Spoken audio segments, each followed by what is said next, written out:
하나님 말씀은 마태복음 11장입니다. 20절로 30절까지 읽겠습니다. 마태복음 11장 20절로 30절 말씀입니다. 예수께서 권능을 가장 많이 행하신 고울들이 회개하지 아니하므로 그때 책망하시되 화 있을진저 고라시나 화 있을진저 벳세다야 너희에게 행한 모든 권능을 두로와 시돈에서 행하였더라면 그들이 벌써 베옷을 입고 제에 앉아 회개하였으리라. 내가 너희에게 이르노니 심판 날에 두로와 시돈이 너희보다 견디기 쉬우리라.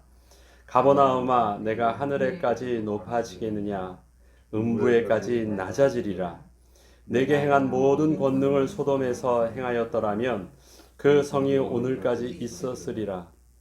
내가 너희에게 이르노니 심판 날에 소돔 땅이 너보다 견디기 쉬우리라 하시니라. 그때 예수께서 대답하여 이르시되 천지의 주제이신 아버지여 이것을 지혜롭고 슬기 있는 자들에게는 숨기시고 어린 아이들에게는 나타내심을 감사하나이다. 옳소이다. 이렇게 된 것이 아버지의 뜻이니이다. 내 아버지께서 모든 것을 내게 주셨으니 아버지 외에는 아들을 아는 자가 없고 아들과 또 아들의 소원대로 계시를 받은 자 외에는 아버지를 아는 자가 없느니라. 수고하고 무거운 짐진 자들아 다 내게로 오라. 내가 너희를 쉬게 하리라. 나는 마음이 온유하고 겸손하니 나의 멍에를 메고 내게 배우라. 그리하면 너희 마음이 쉼을 얻으리니 이는 내 멍에는 쉽고 내 짐은 가벼움이라 하시니라. 아멘. 계시라는 것은 하나님께서 눈을 열어서 보게 하시는 것입니다. 그것은 깨닫는 것이 아니라 보게 하신 것을 우리가 보게 된 것입니다. 하나님의 말씀은 또 하나님의 말씀을 우리가 깨닫는 것은 성경이 우리에게 계시하여 주신 것입니다. 하나님이 어떠한 분이신지를 우리 눈을 열어 보게 하신 것입니다. 또 예수께서 그리스도 되심을 우리 눈을 열어 보게 하신 것입니다. 보면 쉬워요. 보지 못하면 천하의 위대한 자라 할지라도 알 수 없는데 보면 어린 아이라도 쉬운 것입니다. 예수 그리스도를 알게 된 것은 바로 오늘 27절에 아들과 또 아들의 소원대로 계시를 받은 자 외에는 아버지를 아는 자가 없다라고 했습니다. 바로 계시가 아니었으면 하나님을 알 수도 없었고 그의 보내신 자 아들을 알 수 없었다라는 것이고 그것은 하나님의 소원이셨고 그리스도의 소원대로 택함 받은 자가 깨닫게 된 은혜라고 말을 하고 있습니다. 그리고 25절에 보면 그때 예수께서 대답하여 이르시되 천지의 주제이신 아버지여 이것을 지혜롭고 슬기 있는 자들에게는 숨기시고 어린 아이들에게는 나타내심을 감사하나이다. 둘을 비교하고 있습니다. 지혜롭고 슬기로운 자와 어린 아이와 비교하고 있습니다. 그런데 지혜롭고 슬기로운 자에게는 나타내지 아니하셨고 어린 아이에게는 나타내 주셨습니다. 어린아이와 지혜롭고 슬기로운 자가 어떻게 다를까요? 지혜롭고 슬기로운 자는요, 그 자신 안에 가지고 있는 깨달을 수 있는 판단할 수 있는 지식과 능력을 가지고 있는 자입니다. 뭔가 있는 사람이에요. 지금 본문에서 말하는 지혜롭고 슬기로운 사람들은 누구일까요? 그 당시에 많은 사람을 가르치는 종교 지도자들입니다. 그들은 사람들에게 그렇게 존경을 받았고 그렇게 인정을 받았고 또 스스로도 그렇게 자고할 정도로 사람들이 있었습니다. 그런데 그들은 예수를 잘 알지를 못했어요. 깨닫지를 못했습니다. 그와 반대로 어린 아이라 함은 무엇입니까? 그 안에 아무것도 없는 사람들이에요. 어린 아이들.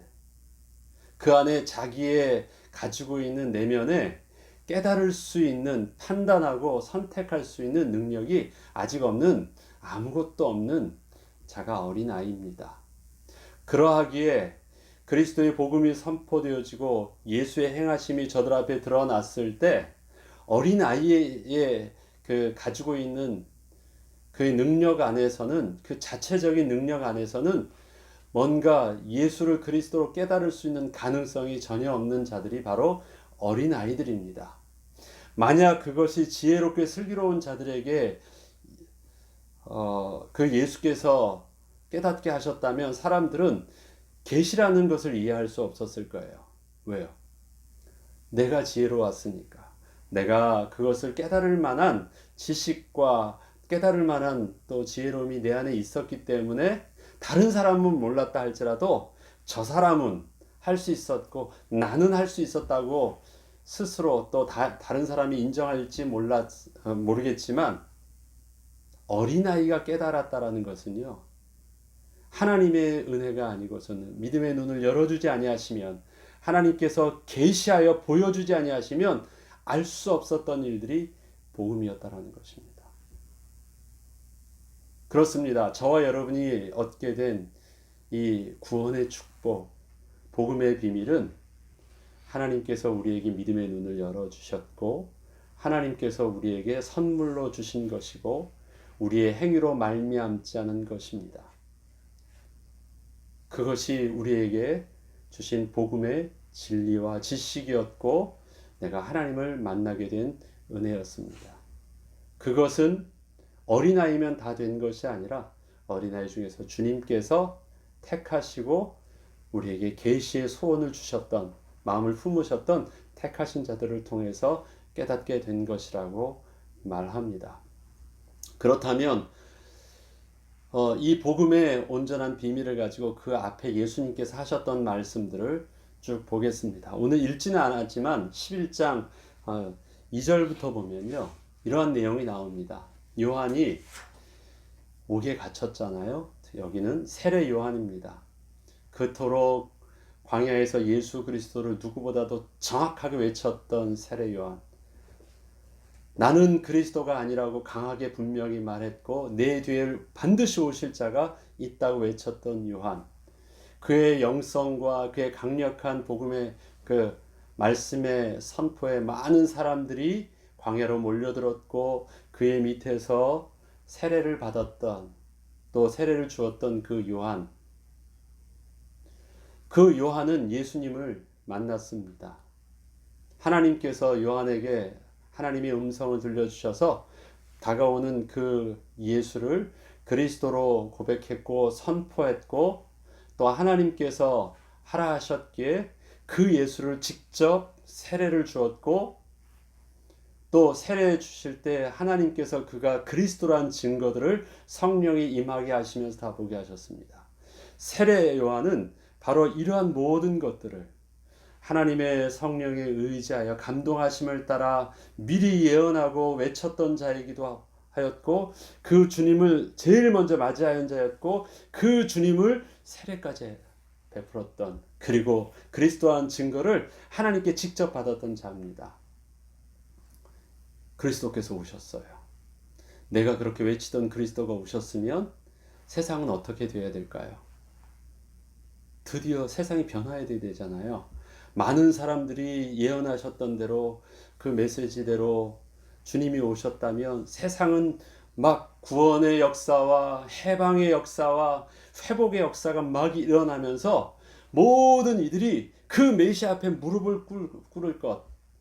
이것은 유대인들의 꿈꾸는 세상이었습니다. 메시아가 오셨을 때 꿈꾸던 세상이었습니다. 세례 요한은 그렇게 될 줄 알았어요. 이거는 구약의 모든 또 예언이었고 또 많은 사람들은 또 종교 지도자들도 그렇게 가리켰고 그게 이스라엘 백성들의 가장 핵심된 메시아 사상이었기 때문에, 신앙이었기 때문에 실체가 오셨잖아요. 그런데 결과는 어떻습니까? 자기는 옥에 갇혔어요. 옥에 갇혔다라는 것은 자기의 사역이 인정받지 못한 거예요. 전에보다 더 비참하게 떨어졌어요. 아무것도 할 수 없는 자가 되었어요. 예수님이 나타나셔서 많은 일들을 기적을 베풀었어요. 저 정도면 될 줄 알았는데 세례 요한이 감옥에 갇혀서 예수의 듣는 소문은 뭐예요? 죄인의 괴수예요. 율법을 파괴하는 자예요. 종교 지도자들은 그에 대해서 아주 심각하게 말을 하고 있어요. 거부하고 있어요. 많은 사람들이 따랐죠. 그러나 그 따른 자들은 주류 세력들이 아니에요. 그 시대는 사회적으로 소외되고 관심도 없었고 죄인이라 인정을 받았던 그런 병자였고 귀신 들린 자였고 이방인이었고, 예수님이 하시는 그 일들은 그 시대 긍정적으로 인정받아야 될 사회의 주류 그룹 안에서는요, 이방인이었고 죄인이었고 메시아로 취급은 받지 못한다 할지라도 뭔가 훌륭한 어떤 사람으로서 인정 정도는 받을 수도 있었음에도 불구하고 그러지도 못했습니다. 많은 무리들이 따랐으니까 예수님이 하신 일들이 막 그때 부흥이 일어났다고요? 아니에요. 그것은 갈급한 자들이 목자 없는 양같이 그렇게 모여들었어요. 그것을 바라보고 있는 당시 사회의 지도자 그룹들이나 정상적인 그 그룹들은요, 멀찍이서 그것을 부정적으로 보고 있었습니다. 세례 요한이 고민이 안 되겠습니까? 자기가 이렇게 생명을 걸고 앞서서 그렇게 광야에서 외쳤던 모습이고, 주님이 오셨고 주님이 사역이 그렇게 일어나고 있는데, 그래서 그는 흥하여야 되겠고 나는 망하여야 하리라면서 내가 나를 낮추고 그분을 들어 올렸는데, 일어나는 결과는요, 자기가 일어났을 때 그래도 많은 종교 지도자들하고 자기 밑에 와서 세례도 받고 막 그렇게 해주었었는데, 그 실체가 오면 이제는 뭔가 다른 세상 속에서 내가 보람이라도 느낄 줄 알았는데 상황은 그렇지가 않아요. 묻습니다.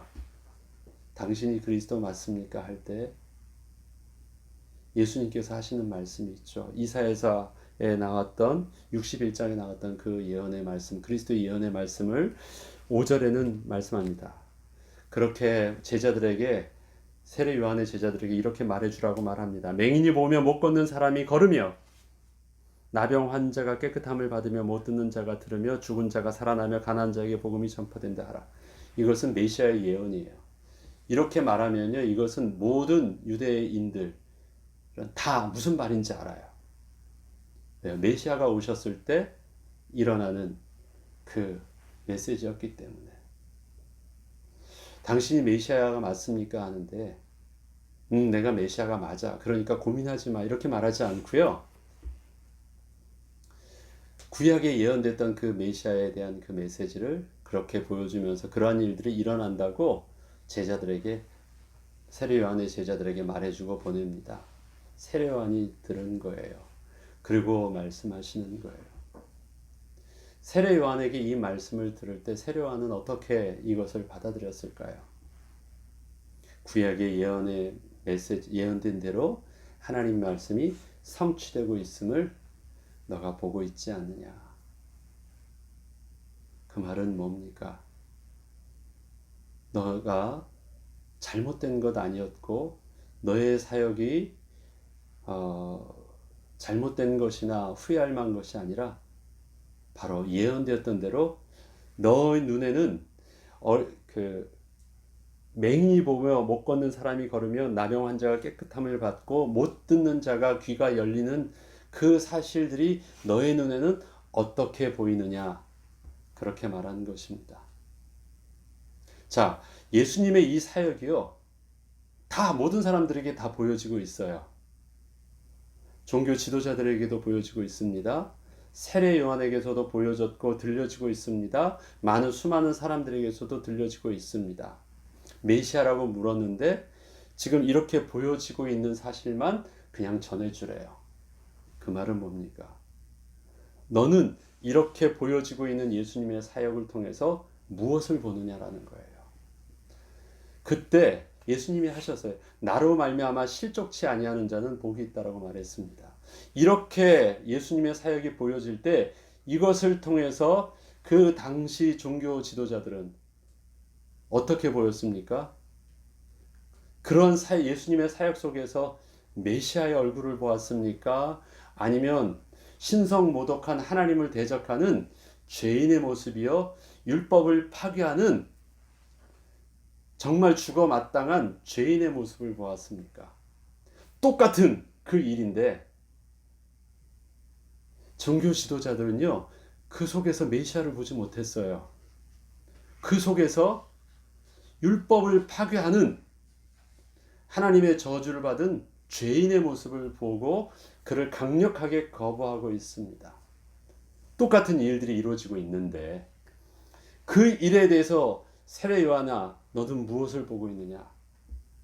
근데 세례 요한은 분명히 그 모습을 통해서 이 구약의 예언이 성취되는 걸 보았거든요. 예수를 보고 있거든요. 자기는 보고 있고 자기는 그렇게 고백하고 그렇게 증거했는데 일어나는 현실은 그러한 열매가 일어나지 않았었던 것이 현실의 괴리가 고민이었어요. 자기가 그렇게 안 보고 있는 건 아니에요. 인정하지 않는 것도 아니에요. 그런데 현실이 그렇지가 않잖아요. 이 정도라면 열매가 있고 부흥이 일어나고 회복의 역사가 막 일어나고 모든 사람이 맞이해야 되는데 왜 결과가 진리의 복음의 결과가 왜 이렇게 나타나지 않느냐라는 것을 그렇게 예수님께 질문하고 있을 때 예수님은 너가 보는 부분들이 어떠냐? 네, 나는 그리스도를 봅니다. 그러면 맞다. 네가 잘못된 거 아니야. 네가 틀린 것 아니야. 그런데 왜 이렇게 현실의 열매는 세상은 그렇게 예수를 부인하고 거부하고 있느냐? 그것은 누구 문제래요? 세례 요한이 잘못 사역을 하거나 예수님이 사역을 잘못하고 있는 문제가 아니라 바로 저들 속에서 하나님께서 택하신 자와 택하지 않은 자가 있다라고 말을 해요. 하나님께서 믿음의 눈을, 계시의 눈을 열어서 본 자는 어린아이라 할지라도 깨닫는 것이고 보지 못하는 자는 지혜롭고 슬기로운 자라 할지라도 그 속에서 전혀 하나님을 알 수 없는 그 일 때문에 그렇다라는 것이에요. 보지 못하니까 저들이 그렇게 대적하고 거부하고 주님을 인정하지 않고 있다라는 것입니다. 그 모습들을 17절에 이렇게 말합니다. 이르되 우리가 너희를 향하여 피를 불어도 너희가 춤추지 않고 우리가 슬피 울어도 너희가 가슴을 치지 아니하였다 함과 같도다. 어린 아이들끼리 소꿉놀이를 합니다. 그 어른들이 하는 걸 보니까 막 피리를 불면 어른들이 막 그 피리에 즐겁게 파티하는 모습, 잔치치는 모습이 누구요? 또 어디서 곡하면 그것에 대해서 막 가슴 치는 일들도 일어나요. 아이들은 뭘 봅니까? 피리를 부니까 또 곡하니까 그것에 따라서 반응하는 일들이 일어나요. 그런데 아이들이 그렇게 따라했는데 그거에서 피리를 불어도 춤추지 않고요. 막 슬피 울어도 또 가슴을 치며 그런 일들이 실질적으로 일어나지 않아요. 왜요? 흉내내고 있고 실체가 없으니까. 아이들이 하는 소꿉놀이는 다 그런 거 아닙니까? 흉내내는 것이지 그 안에는 실체가 없어요. 아이들끼리 아무리 뭐 밥상 차려 놓고 뭐 한다고 하더라도 다 그 껍데기만 하고 있잖아요. 그래서 반응이 없어요. 예수님이 하시는 이 모든 사역들 속에서 사람들의 반응이 마치 그렇대요. 겉으로 보는데 그 안에서 실체된 메시아를 볼 수 있는 눈이 없어요. 그래서 보긴 보아도 안 보이고요. 듣긴 들어도 그것이 사실적으로 들려지지 않아요. 세례 요한에게 너 잘못 아니라고 말합니다. 우리에게 어떻게 말씀하십니까? 우리가 똑같은 세상을 삽니다. 똑같은 상황과 똑같은 사건을 경험합니다. 우리의 인생을 살아요. 저와 여러분은 이 세상에 일어나는 사건과 또 만남과 우리에게 주어지는 상황 속에서 무엇을 봅니까? 하나님이 약속하신 대로 우리와 함께 하셔서 우리에게 은혜를 베푸시고 우리를 인도하시고 성령으로 이끄시고 말씀으로 인도하여 주시고 보호하여 주시는 그 은혜로 세상에 보여집니까? 아니면 이 땅에서 큰일 났다. 내가 더 정신 차리지 아니하면 잡아먹히겠구나 하면서 두려워하면서 세상에서 나의 어떤 것을 놓지 못하고 그렇게 두려움으로 세상에 경쟁하면서 삽니까? 하나님이 우리에게 약속하신 말씀이 있습니다. 세상 끝날까지 너희와 항상 함께 하시겠다고 약속하셨던 성령 하나님이 그 약속하신 대로 우리의 삶 속에서 함께 하셔서 이루시는 하나님의 역사, 하나님의 동행하심을 우리가 믿음의 눈으로 보고 있습니까? 아니면 그 약속하신 하나님은 보이지 못하고 내가 바라보는 그 세상 속에서 세상은 두렵고 정신 차리지 않으면 안 되는 그런 절망의 세상이 바라보입니까? 똑같습니다. 세례 요한을 통해서 약속의 말씀이 성취된 것을 네가 보고 있느냐? 그러면 너의 인생 잘못되지 않았고 너의 사역 틀리지 않았다라고 말씀하십니다. 예수님께서 약속하셨던 세상 땅 끝날까지 너희와 함께 하신다고 약속하셨던 그 하나님의 말씀이 나의 삶 속에서 보여지고 있느냐? 그러면 나의 지금의 삶과 섬김들이 잘못되지 않았다라는 거예요. 내가 주님 안에서 조금 다른 사람보다 가난해 보이고 우리 교회가 주님 안에서 예배하지만 그렇게 부흥되어져 가는 것처럼 보이지 않아도 다른 사람과 비교할 때 내 모습이 그렇게 저들보다 더 나아 보이지 않아도 내가 열심히 섬긴 만큼의 열매가 드러나는 것처럼 보이지 않아도 하나님이 우리에게 하시는 말씀은 동일하게 말씀하십니다. 네가 보는 것, 너의 보이는 믿음의 눈 속에서 하나님이 함께 하시는 것, 약속하심이 성취되는 것을 보느냐? 그러면 틀리지 않았다라고 하는 것입니다. 막 증거들이 다른 사람들이 내가 기대치 이상으로 뭔가가 부흥도 일어나고 내가 성공도 일어나고 존경도 일어나는 많은 어떤 일들이 내게 육신적인 축복이 안 보인다 할지라도 그것이 내가 판단되어져야 될 신앙의 기준과 내가 하나님 앞에서 응답받아야 될 어떤 그 모습이 아니라 진짜 모습은 무엇입니까? 일어난 사건 속에서 하나님의 약속의 말씀이 성취되는 것이 네 눈으로 보여지느냐? 그럼 괜찮대요. 세례 요한은 이 말씀을 듣고 그 다음에 일어난 사건이 뭡니까? 세례 요한은 바로 그 다음에 순교합니다. 순교할 때 후회하면서 억울하게 내가 그렇게 주님을 위해서 섬겼는데 결과가 이걸까? 그러면서 그 마음의 상한 심정을 가지고 죽임을 당했을까요? 저는 그렇지 않다고 봅니다. 주님의 말씀 속에서 하나님이 내게 주셨던 약속의 말씀이 내 때에 보지 않더라도 하나님께서 내가 그분이 그리스도이심을 고백했던 나의 신앙을 통해서 나의 시대를 이렇게 마무리하시는 것을 감사함으로 믿음으로 저는 감당했다고 봅니다.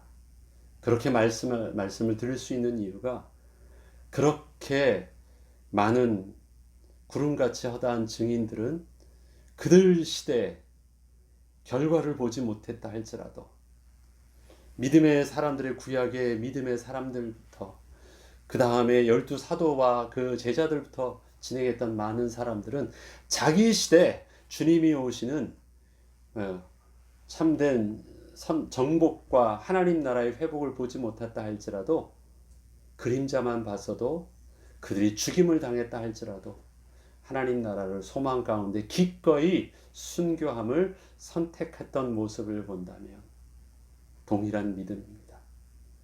그 은혜를 하나님께서는 세례 요한을 통해서도 분명히 누리게 했다고 믿습니다. 그렇습니다. 복음이 이렇게 깨달음이 분명히 있습니다. 하나님이 눈을 열어주셔야 되는 것처럼 보여요. 열어주셔야 되는 것입니다. 그렇다면 우리에게 있어서 예수를 그리스도로 고백하는 그 믿음 가운데 나는 예수를 고백하게 되었어요. 그러면 어떻게 해야 될까요? 세상 사람들이 보지 못하는 것을 하나님이 보게 하신 것 맞대요. 네가 예수를 주로 고백하는 그것도 하나님의 은혜가 맞대요. 그러면 어떻게 해야 될까요? 그것이 28절부터 해주시는 말씀입니다. 수고하고 무거운 짐진 자들아 다 내게로 오라. 내가 너희를 쉬게 하리라.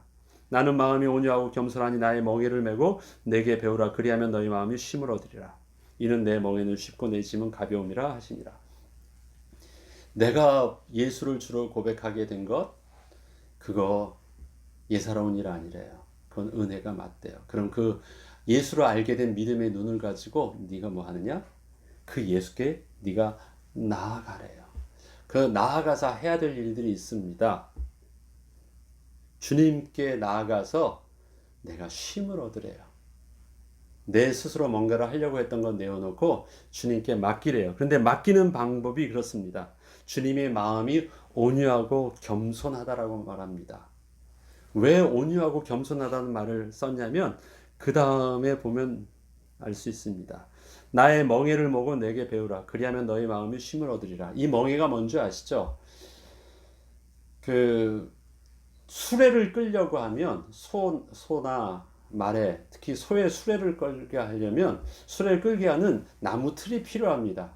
그래야지 그걸 수레를 거기다 딱 메고 끌게 해요. 아니면 그 쟁기를 수레를 또 소를 통해서 끌게 하려고 해도 끌 수 있도록 그 앞에 나무 틀이 필요한데 그게 멍에예요. 한 마리가 끌 수 있도록 만든 멍에도 있는데 대부분 효과적으로 끌기 위해서 필요한 것, 그 다음에 어린 소를 가르치기 위해서 하는 것이 바로 양쪽에서 멜 수 있는 그 멍에죠. 그래서 언제나 수레를 끌거나 끌게 할 때는 두 마리를 함께 하는데 두 마리 중에 한 마리는 경험이 많은 익숙한 소고 그 다음에 한 마리는 경험이 없는 어린 소를 함께해서 배우게 합니다. 그게 바로 멍에예요. 여기서 보면 나는 마음이 온유하고 겸손하니 나의 멍에를 매라고 해요. 지금 나는 익숙해요. 그런데 아무것도 모르는 이 어린 초짜 그 소를요 자기 옆에 딱 해서 같이 끌어요. 그러면 어떻습니까? 혼자 다 끌어야 되잖아요. 그리고 뭔가 이 호흡이 맞아야지 덜 힘든데 호흡이 안 맞아요. 그러면 더 힘든 거예요. 그러면 어떻게 말할까요? 짜증이 나죠. 그러면 뭐라고 막 말을 하겠죠. 그 다음에 그것도 못하냐고 막 위에서 막 책망해야겠죠. 그런데 내게 와서 배우라고 하는데 가르치는 나의 마음은 어때요? 온유하대요. 걱정하지 마. 나 그렇게 신경질 안 내. 짜증 안 내요. 그 다음에 겸손해요. 어떻게 해요? 가르치는 것이 위에서 막 그렇게 지적하고 그렇게 화를 내면서 그렇게 위에서 군림하지 않아요. 어떻게 해요? 섬겨줘요. 다시 말해서 뭡니까? 네가 내게 와서 부족하지만 내게 와서 배울 때 너가 하나도 스트레스 받지 않을 거예요. 네가 하나도 그것 때문에 힘들어하지 않으니까 내게 와서 배우래요. 나는 그렇게 가르칠 수 있는 온유함과 겸손함이 있다라고 말합니다. 나의 멍에를 보고 내게 배우라라고 말씀하십니다. 주님이 지금 당신의 십자가 자기의 짐을 지셨어요. 멍에를 메고 그 가운데 짐을 지고 끌고 가고 있습니다. 그 가운데 내 짐을 맡기고 주님이 멍해지는 법을 배우래요. 내가 대신 지어주겠다라는 말씀하지 않으세요. 나와 함께 너의 짐을 같이 하자. 그러면 어떻게 해요? 너의 짐도 무겁지도 않게 끌고 갈 수 있고 그 다음에 단순히 주님이 도와주는 정도만이 아니라 어떻게 해요? 네가 스스로 이제는 그 짐을 온전히 주님처럼 끌 수 있도록 잘 가르쳐 주신대요. 그래서 내게 와서 배우라. 그리하면 너의 마음이 쉼을 얻어. 내가 이걸 어떻게 할까 두려웠고 정말 막연했던 내 인생의 삶을 어떻게 살아야 되는지에 대한 온전한 길들을 평안하게 갈 수 있대요. 이는 내 멍에는 쉽고 내 짐은 가벼움이라. 그렇죠. 주님이 함께 하여 주시니까 내가 어떻게 해야 되는지에 대한 그것을 고민하지 않아도 올바른 길을 제시받을 수 있고 올바른 방법을 알 수 있어요. 그리고 주님이 내 짐을 그래도 이렇게 분배해 주니까 내 짐을 내가 혼자 맸던 것보다는 훨씬 쉬워요. 여기서는 내 멍에를 너희도 지금 너의 멍에를 주님께 맡기라고 해요. 너의 짐을 맡기라고 해요. 그런데 10장에 우리가 말씀했던 거 있죠. 10장 38절에는 자기 십자가를 지고 나를 따르라. 예수님께서 지신 십자가, 그건 예수님의 멍에겠죠. 근데 너의 십자가를 지고도 나를 따르라고 하는데 너의 십자가를 지고 나를 따를 때 그 따르는 방법을 주님이 가르쳐 주셨어요.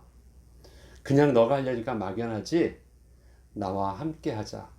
그러면 내가 너에게 마음의 부담감이 없도록 쉼을 얻게 해줄게. 걱정이 없게 할게. 그리고 가르쳐 줄게. 그리고 너야 나가는 그 길들이 힘들지 않게 해줄게. 그의 가는 길이 세상 사람들 볼 때는 어려워 보이지만 주님이 함께 짊어져 주면 쉬운 길이야. 평안한 길이야.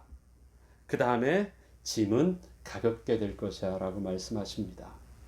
저와 여러분에게 우리에게 동일하게 자기 십자가를 지라고 말씀하시고 그 십자가가 바로 주님께서 가르쳐 줬던 그 십자가의 모델을 우리들에게도 동일하게 요구하셨습니다. 주님이니까 하셨고 나는 주님과 같이 못해서 못한다고요? 그렇지 않대요. 주님이 하신 그 일들을 주님이 나와 함께 하셔서 내게 제일 먼저 가르쳐 주시겠대요. 그러니까 걱정하지 말래요.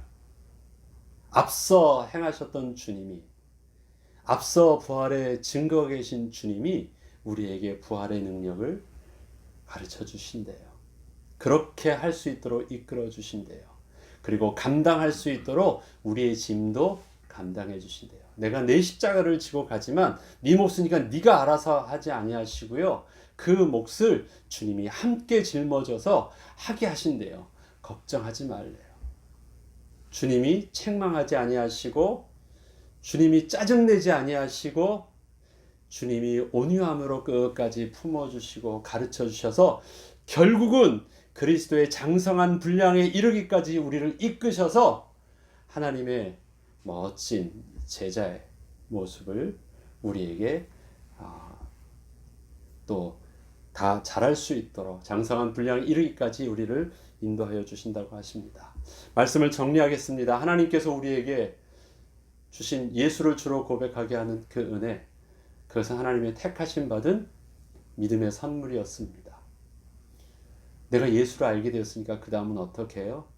그 예수님이 하신 일들을 내가 부담으로 받은 거예요? 아니에요. 예수를 알게 하실 때 주님께서 우리에게 가르쳐준 그 사명은 우리가 부담스럽게 여길 것이 아닙니다. 주님이 함께 하셔서 주님이 가르쳐 주시고 주님이 끝까지 품어주시고 끝까지 동행하여 주셔서 마침내 주님의 십자가가 또 나의 십자가로서도 감당할 수 있는 은혜로 나아가게 할 것입니다. 오늘 우리의 삶을 살 때 하나님 약속하신 대로 주의 성령이 하나님 내 안에 오셔서 세상이 볼 수 없는 예수 그리스도의 말씀의 성취됨을 나의 삶을 통해서 오늘 보게 하시고 비록 내 속에 기대됐던 열매가 드러나 보이지 않는다 할지라도 말씀에 성취되는 것을 보면서 내가 틀리지 아니었음을 확인하며 또 담대하게 서게 하시고 오늘 내게 주신 그 십자가를 혼자 끙끙거리지 않고 주님께 맡기며 주님의 도우심 가운데 오늘도 쉽고 가벼운 또 우리의 삶의 사역들을 온전히 감당해 나가게 하옵소서. 기도하고 응답받는 저와 여러분 되길 주 이름으로 축원합니다. 주기도문으로 마치겠습니다.